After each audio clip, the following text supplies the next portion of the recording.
창세기 40장입니다. 창세기 40장 5절부터 15절 말씀까지 보도록 하겠습니다. 옥에 갇힌 애굽 왕의 술 맡은 자와 떡 맡은 자 두 사람이 하룻밤에 꿈을 꾸니 각기 그 내용이 다르더라. 아침에 요셉이 들어가 보니 그들에게 근심의 빛이 있는지라. 요셉이 그 주인의 집에 자기와 함께 갇힌 바로의 신하들에게 묻되 어찌하여 오늘 당신들의 얼굴에 근심의 빛이 있나이까? 그들이 그에게 이르되 우리가 꿈을 꾸었으나 이를 해석할 자가 없도다. 요셉이 그들에게 이르되 해석은 하나님께 있지 아니하니까 청하건대 내게 이루소서.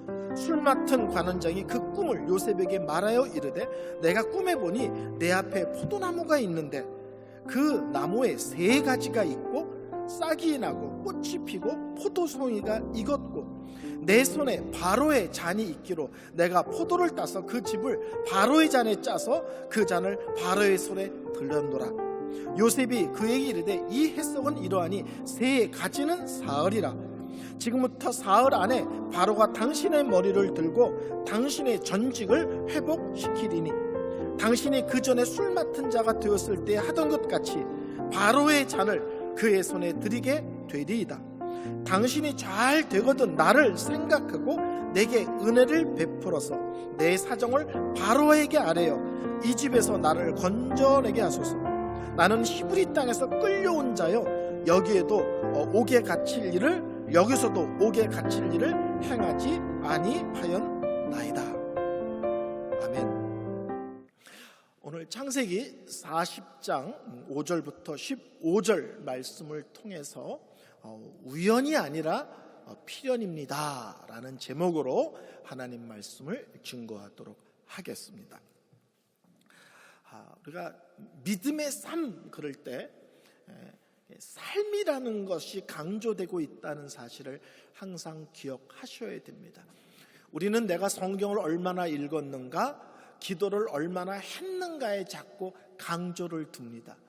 근데 믿음의 삶은 성경을 읽었다가 아니라 성경을 읽고 나서 어떻게 살았는가 이고, 기도의 삶은 내가 기도를 얼마나 열심히 뜨겁게 했는가로 끝나지 않고 기도가 끝난 뒤에 내가 기도했던 내용을 갖고 분명한 믿음의 싸움을 삶의 현장에서 분명하게 하면서 살아갔는가. 이게 실제로는 믿음의 삶의 내용입니다. 그래서 우리 요셉을 보면 억울하게 노예로 팔렸죠. 근데 이 요셉이 억울하게 팔렸으면 억울한 데 초점을 맞춰야 되는데 요셉은 자기에게 던져진 그 자리에서 노예로서의 탁월함과 성실함과 최선을 다하는 삶으로 승부를 겁니다. 억울하다는 데 초점을 맞추는 것이 아니라 내가 어떤 삶의 자리에 떨어져 있든지 나는 거기서 성실, 최선, 탁월함으로 승부하리라. 이게 이제 믿음의 삶의 내용이죠. 감옥에 들어갔습니다. 이것도 억울하죠. 완전 누명을 쓴 거 아닙니까? 그럼 우리는 이제 머리에다가 넥타이를 묶고 들어 누워서 억울합니다. 그리고 하나님께 원망과 불평을 쏟아놓는 것이 우리들의 모습입니다. 근데 요셉은 또 감옥에 가서도 역시 최선을 다하고 성실을 다하고 탁월함으로 또 죄수 중에서 빛나는 죄수로서의 삶을 살아냅니다. 그러니까 요셉이 얼마나 기도를 많이 했는가, 이 싸움이 아니라 자기 삶의 현장에서 믿음의 사람으로 분명한 삶을 살고 있는가, 이게 우리가 초점을 맞춰야 될 핵심이고 믿음의 싸움의 내용입니다. 이런 과정에서 우리가 항상 믿는 것이 있습니다. 그것은 뭐냐면 하나님은 선하시다는 거예요. 내가 억울하게 이런 일들을 당하지만 하나님은 선하신 하나님이기 때문에 이 억울함이 언젠가는 아름답고 복된 모습으로 바꾸도록 하나님이 역사하실 것이다. 눈에 보이는 현실은 암울하지만 선하신 하나님을 바라보며 아브라함을 좌절과 낙심으로 보내는 것이 아니라 최선과 탁월함으로 승부를 하고 있다는 것입니다. 저는 믿음의 끝을 믿습니다. 기도의 끝을 믿고요, 말씀대로 살려고 몸부림쳤던 그 말씀의 삶의 끝을 믿고요, 하나님께 충성하고 최선의 다함을 살았을 때 그 끝을 하나님께서 아름답고 복되게 해 주실 것을 믿습니다. 그래서 믿음의 사람은 지금 내 자리가 얼마나 억울하냐, 부당하냐, 여기에 초점을 맞추는 것이 아니라 억울하고 부당하지만 때가 되면 변화시키시리라, 때가 되면 길을 여실 것이다, 때가 되면 빛나게 하실 것을 믿고 오늘의 삶을 분명하게 살아냅니다. 우리가 신앙생활 할 때요, 실제는 우리는 하나님은 살아계시다 그러지만 그 살아계심이 피부에 이렇게 느껴지지는 않습니다. 그렇죠? 하나님이 나와 함께 하신다, 근데 하나님이 막 껴안고 있는 게 막 느껴지십니까? 실제로는 하나님이 함께 하신다는 말씀이 기록되어 있기에 믿을 뿐이지, 하나님이 함께 하시는 게 막 피부에 와닿고 하나님이 안 오시면 왜 이러세요 정말 답답하게 그만 안 뭐 이런 거 아니잖아요, 우리.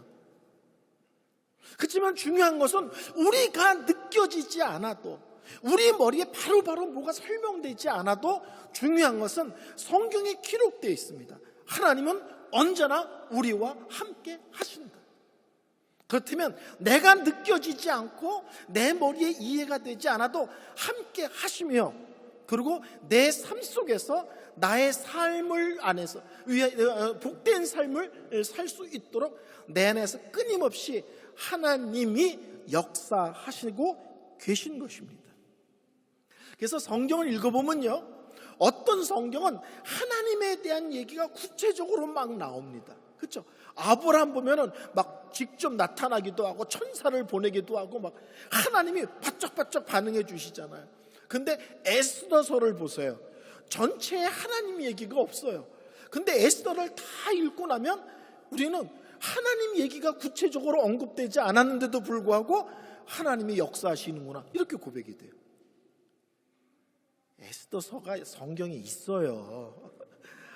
그 에스더서를 보면 하나님이 직접 말씀하는 내용이 하나도 없어요.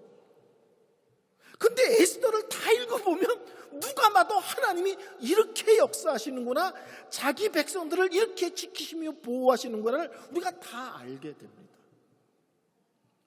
그래서 어느 때는 하나님께서 눈으로 보듯이 손으로 만지듯이 우리의 삶 속에서 구체적으로 역사할 때도 있지만 어느 때는 느껴지지 않고 확인되지 않아요.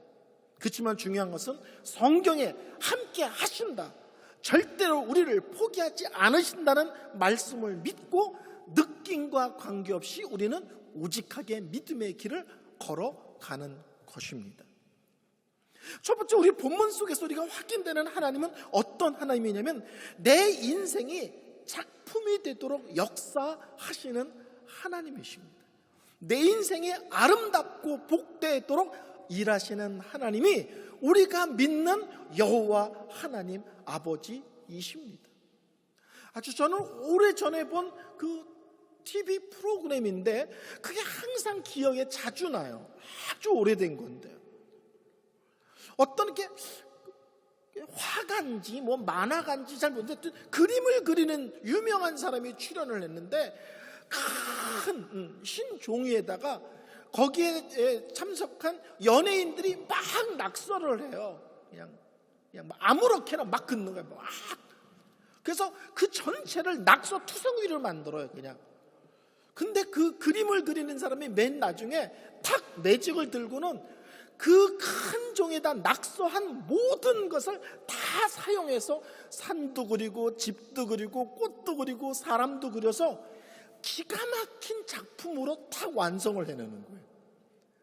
연예인들이 가서 막 이렇게도 긋고 X도 긋고 막 위아래도 긋고 마음대로 낙서를 했는데 그 낙서한 것들을 다 살려서 어떤 선은 산으로, 어떤 산은 집으로, 어떤 산은 꽃으로, 어떤 산은 사람으로 만들어서 나중에 그 사람이 매직을 탁 놨을 때 전부 다 와. 저는 그것을 볼 때마다 우리 안에서 일하시는 하나님의 모습이 바로 저런 모습이 아닌가, 이런 생각이 듭니다. 야곱 같은 사람은 자기 스스로가 자꾸 자기 인생에 문제를 일으키잖아요. 자기가 사고를 쳐, 자기가. 근데 사고를 치는데 하나님은 사고를 칠 때마다 그 야곱이 사고를 치는 것을 또 다른 방법으로 들어서 이렇게도 만드시고 저렇게도 만드셔서 우리가 하는 놀라운 믿음의 야곱으로 만들어 내십니다. 그런가 하면 요셉은 자꾸 다른 사람이 들어와서 자기 인생을 휘저. 그쵸? 꿈 얘기했고 아버지가 지나치게 요셉을 편애했다는 이유 때문에 형들의 시기와 질투로 노예로 팔리잖아요. 형들이 내 인생에 들어와서 내 인생을 흔들어 버려. 그 노예가 돼버려. 또 팔려간 집에서는 또 거기 주인 아주머니께서 너무 곱고 잘생겼다고 계속 유혹을 해. 유혹에 넘어가지 않았더니 자기 남편에게 저놈이 나를 겁탈하려고 그랬다고 누명을 씌워서 또 감옥을 지어버려요. 그러니까 요셉은 자기는 분명하게 살려고 애를 쓰는데 다른 사람들이 그 인생에 뛰어들어서 그 인생을 뿌리째 흔드는 일들이 계속 있습니다. 근데 또 요셉처럼 다른 사람이 내 인생을 흔드는데 하나님이 또 흔드는 것을 통해서 또 하나님은 요셉의 인생을 끌고 가시고 요셉의 삶 속에 놀라운 일들을 만들어내십니다. 우리가 그렇잖아요. 어느 땐 나의 죄와 연약함 때문에 내 인생이 뿌리째 흔들릴 때도 있고, 어느 때는 나는 열심히 살려고 그러는데 남들이 나를 건드려가지고 나를 쓰러뜨리고 넘어뜨리고 하는 일들이 있지 않습니까? 근데 믿음의 사람들은요, 쓰러질 수 있어요. 흔들릴 수 있어요. 넘어지고 깨질 수 있어요. 근데 하나님이 그냥 내버려 두지 않으시고 넘어지면 넘어진 자리에서, 깨지면 깨진 자리에서, 피가 나면 피가 나는 것을 통해서 내 인생을 또 전혀 다른 차원으로 만드시고 끌고 가시고 끌어올리시는 하나님이라는 사실입니다. 그래서 저는 예수 믿는 사람은요, 실제로는 왜 낙심과 절망할 수 없는가? 간단합니다. 내 인생이 내 손에 있다면 낙심하고 절망하고 언제든지 끝이라고 얘기할 수 있어요. 근데 내 인생을 하나님이 붙들고 계시는 거예요. 그 하나님이 포기하지 않는 한, 그 하나님이 나를 내버리시지 않는 한 내 인생은 절대로 낙심, 절망 속에 머물 수 없고 하나님은 그 속에서 또 다른 믿음의 역사를 펴실 것을 항상 믿습니다. 그래서 믿음의 사람은요, 바닥에서도 하늘을 쳐다보는 거예요. 어떤 분이 그랬어요. 사방이 막혔으면 어떻게 합니까? 그랬더니요, 어떤 분이 그랬대요. 사방이 막히면 하늘을 쳐다보죠. 그랬다는 거예요. 사방이 막히면 어떻게 하죠? 하나님 쳐다보죠. 마틴 루터가 종교개혁을 했을 때 교황이 마틴 루터는 죽여도 살인죄가 아니다, 누구든지 죽여도 된다 그랬거든요. 그래서 마틴 루터가 숨을 곳이 없어요. 그래서 어떤 사람은 있어요. 마틴 루터, 당신은 숨을 데가 없는데 이제 앞으로 어디 숨을 겁니까? 그랬더니요, 참 말이 안 되는 말 되는 얘기를 해요. 말이 안 되는 말 되는 얘기. 숨을 데가 없으면 하나님 뒤에 숨죠. 이게 말이 됩니까? 근데 믿음의 사람은 그게 말이 된다고 믿는 거예요. 숨을 곳이 없으면 하나님 뒤에 숨죠. 사방이 막혔으면 하나님 쳐다보죠. 이게 다 무슨 얘기예요? 내 인생에 내 손에 달려있지 않습니다. 그래서 청년들은 직장이 안 되면 좌절하고, 학교가 안 되면 좌절하고, 사귀던 사람하고 헤어지면 좌절하고, 다 좌절이죠. 그때마다 끝인 것 같죠? 아니에요. 하나님은 넘어지면 넘어지는 데서, 깨지면 깨지는 데서, 피나면 피나는 데서 하나님은 끊임없이 새로운 역사를 통해 나를 끌고 가시고 끌어올리고 계십니다. 그래서 우리 하나님은 어떤 하나님인가? 내 인생 속에서 나라는 존재를 하나님 보시기에 아름답고 복된 작품으로 만드시는 하나님, 역사하시는 하나님이십니다. 두 번째로, 오늘 설교전처럼 우리 하나님은 어떤 하나님인가? 내 인생을 우연에 맡기지 아니하시고 필연의 삶을 살게 하신다는 거예요. 우연. 우리는 우연이라고 자꾸 생각하는 거예요. 아니에요. 이 세상 모든 것은 하나님이 다스리십니다. 간섭하십니다. 하나님이 모르시는 건 하나도 없습니다. 우연이 어디 있어요? 기가 막힌 우연이야말로 하나님이 놀라운 역사를 하신 거고요. 내 인생을 끌고 가서 그 일이 일어나도록 맞추신 것입니다. 그래서 인생을 살아보면, 돌아보면 항상 고백하는 거예요. 아, 하나님이 정말 내 인생을 책임지고 계셨구나. 내 인생을 정말 하나님이 끌고 오셨구나를 나이가 들면 들수록 그것을 더 깊이 있게 실제로는 우리는 고백하게 됩니다. 하나님의 계획이 뭐였어요? 아브람이라는 사람을 부르고 그 아브람 자손을 통해서 하나의 나라를 이루고, 그리고 그 나라를 가나안 땅에다 세우기를 원하셨던 거예요. 그 가나안 땅에다가 하나의 나라를 세워서 하나님을 왕으로 모시는 사람들이 이 땅에서 어떻게 하나님을 모르는 사람들과 다른 거룩한 구별된 삶을 살아가는 것을 모든 하나님을 알지 못하는, 주의 모든 우상을 섬기는 사람들에게 선명하게 보여주기를 원하셨던 거예요. 하나님이 이스라엘 나라의 왕이 되고 아브라함 자손이 하나의 국가가 되고 땅은 가나안 땅이 돼서 이 세상 사람들과 다른 거룩한 백성으로서의 삶으로 많은 사람들에게 하나님을 믿는다는 게 뭔지, 하나님 백성으로 사는 게 얼마나 복됨의 영광스러운지를 선명하게 보여주기를 원하셨습니다. 그게 하나님의 계획인 거예요. 근데 긴 세월이 왜 필요하냐? 당장 주시지. 간단합니다. 한 나라를 이루고 가나안 땅을 통째로 주려는데 지금 아브라함, 이삭, 야곱 3대가 내려왔는데 전체 식구가 70명이야. 3대가 내려왔는데 70명. 70명이 어떻게 한 나라를 차지할 수 있어요? 불가능해. 그러니까 하나님은 이 70명이라는 사람을 옮겨서 인큐베이터란 말 아시죠? 애기들이 일찍 태어나면 인큐베이터에 넣어가지고 애들을 이렇게 10달 만에 태어난 것처럼 정상적으로 건강하게 만든 뒤에 이렇게 나오게 하잖아요. 애굽 땅을 일종의 인큐베이터로 사용하신 거예요. 그래서 그 아브람 자손, 지금으로 따지면 이제 야곱과 그 식구들이 70여 명인데 그들을 애굽 땅에 보내서 400여 년 동안 살게 하면서 거기서 어마어마한 나라가 되게 하는 거예요. 남자 장전만 60만이에요. 그러면 여자, 애기들, 할머니, 할아버지들, 그것뿐만 아니라 출애굽할 때 이스라엘 사람들을 따라온 많은 민족들이 있습니다. 그 사람을 다 포함하면 작게는 200만, 많게는 300만이 되는 거예요.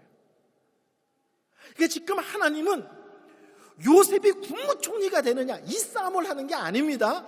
요셉을 국무총리가 되게 해서 이스라엘 사람들 아브라함 자손 70여 명이 애굽으로 옮겨가게 하고 애굽 땅에서 한 나라를 감당할 수 있을 때까지 그 식구들을 부풀려서 다시 가나안 땅에 돌아와 그 땅을 차지하게 하는 것이 하나님의 계획입니다. 그러니까 70명이 200만에서 300만이 되도록 애굽이라는 나라를 인큐베이터로 사용하신 것입니다. 자, 이 역사의 한복판에 쓰임을 받는 사람이 우리가 아는 대로 요셉입니다. 자, 보세요. 요셉의 삶 속에서 과연 우연이 있었을까요? 형들이 시기절투해서 형들이 노예로 팝니다.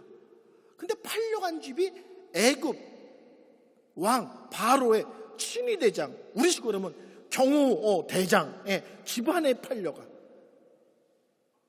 애굽에 팔려갈 집이 얼마나 많아. 근데 친위대장 집에 팔려갔어요. 이게 어떻게 우연이겠는가요? 또 보디발의 아내의 그 누명을 쓰고 감옥에 갇혔는데 그 감옥에 또 왕의 두시나 술 맡은 관원과 떡 맡은 관원, 왕의 최측근이 또 거기 있는 거예요. 여러분 간단하게 생각하지 마십시오. 옛날에는 떡, 잔 이런 것은요 왕의 죽음을 좌우하는 자리입니다. 왕의 음식을 바치는 그 자리는 아무나 앉는 게 아니에요. 왜냐면 자기를 독살할 수도 있거든요. 그래서 실제로는 그 자리는 뭐 떡 맞고 뭐 잔 올리고 그러니까 그냥 옆에서 뭐 시중 두는 노예, 그런데 실제로는 왕의 최측근입니다. 근데 감옥에 갔는데 왕의 최측근이 또 감옥에 갇혀 있어. 그들이 꿈을 꾸는데 요셉이 또 꿈을 해석해줘. 그리고 2년이 지났는데 술 맡은 관원이 복직됐는데 바로 왕이 꿈을 꿨는데 꿈을 해석하는 사람이 없어. 그때 술 맡은 관원이 갑자기 2년 전에 자기의 꿈을 해목해서 정확하게 자기의 앞으로의 인생을 설명해 준 요셉이 생각나서 바로 왕에게 내 꿈을 해석한 사람이 있는데 그 사람 불러다가 임금님의 왕의 꿈을 좀 해석해 달라고 요청합시다. 그래서 갑자기 감옥에 있던 노예 요셉이 갑자기 임금 앞에 불려가서 아무도 해석하지 못하는 왕의 꿈을 해석함으로 애굽이 앞으로 7년의 풍년과 7년의 흉년이 이어질 텐데 그 전체를 대비할 수 있도록 대안을 제시하는 자로 쓰게 됩니다. 우리는 억울하다고만 볼 수 있지만 실제는 그 뒤를 보면 하나님께서는 아브라함 자손이 한 나라가 되기 위하여 애굽이란 나라를 사용하는데 어떻게 사용하시는지 고비마다 실제로는 간섭하셨고 역사하셨고 인도하셨고 붙들어 주셨습니다. 우연은 없습니다. 와, 이건 진짜 정말 깜짝 놀랄 우연이야. 아니요, 기가 막힌 하나님의 간섭입니다. 저는 제 인생을 돌아보면 참 그런 것들을 또 많이 느끼게 됩니다. 제가 1998년에 샌프란시스코에 있는 한 교회 부흥회를 하러 갔었습니다. 근데 다른 교회의 장로님이 딱 1시간 참석했어요. 3박 4일 아침, 점심, 저녁 하루에 3번씩 집회를 했는데 딱 한 번 참석하신 장로님이 제 숙소로 전화가 와서 밥을 사고 싶다는 거예요. 그래서 얼떨결에 끌려나가서 밥을 먹고 헤어졌습니다. 근데 그 장로님이 2년 뒤에 저한테 전화를 주셨어요. 자기네 교회 담임 목사가 공석인데 저를 청빙하고 싶다고. 한국도 아니고 샌프란시스코 가서 설교했는데 거기서 밥 한 끼 먹고 헤어진 장로님이 2년 뒤에 저를 자기네 교회 담임 목사로 청빙. 이게 우연일까요? 그 교회에서 제가 10년 사역을 했는데 10년째 되는 그 어간, 그 조금 전에 하는 게 제 마음에 그 교회를 떠나야 될 때는 됐다는 사인을 제가 받았어요. 10년째 됐을 때 제가 부산에 와서 세기로 병원이라는 곳에 그 병원장님을 만나러 갔었습니다. 제가 미국으로 갈 때는 병원이 세워지기 전인데 그 병원이 세워지기 전에 의사, 간호사들에게 제가 선교에 대한 강의를 많이 했었습니다. 병원이 세워지기 전에. 그래서 10년이 지나서 병원이 멋있게 서서 그 병원에 인사하러 갔는데 갑자기 병원장님이 목사님의 앞으로 계획은 뭡니까? 그래서 하나님이 떠나라는 사인을 주셔서 다음 사역지를 위해서 기도하고 있습니다. 그랬더니 병원장님이 그 자리에서 우리랑 같이 일합시다. 또 이러는 거예요.